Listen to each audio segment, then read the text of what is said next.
we can actually create a new project and start working on it. So there's few ways to kind of start a new project. And before we go into that, let me just go briefly over this library tab and what it offers. So first you have your engine versions. You can have as many versions as they are, basically. Then you have my project. This is the list of all your projects you're working on, with also the versions in which they're created in. After that, you have your vault, and this is basically the library of all the marketplace assets that you have downloaded into your library. Some of them are free, some of them are paid, so depends on what you want, what you need, what you purchase from the marketplace. You will find it in here. So to start with your new project, you will click launch, and then we are going to wait for the Android 5 to load. And this is kind of the default way to start an empty project. We are going to work a bit differently from this, but I'm just going to show you some basics. So when you create a new project, you'll get a prompt like this. You have your recent projects. You have some templates for games that Epic provides. Then you have some templates for film, architecture, and automotive product design.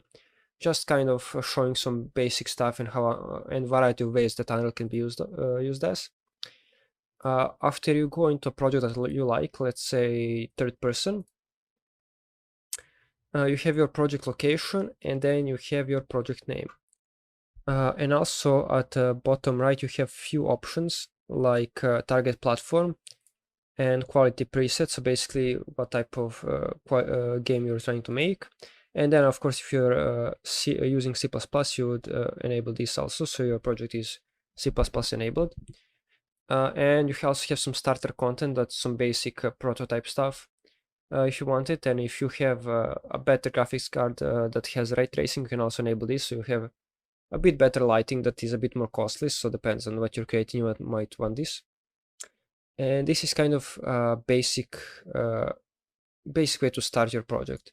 Another way would be what we are going to do. Basically, we're going to use the city sample.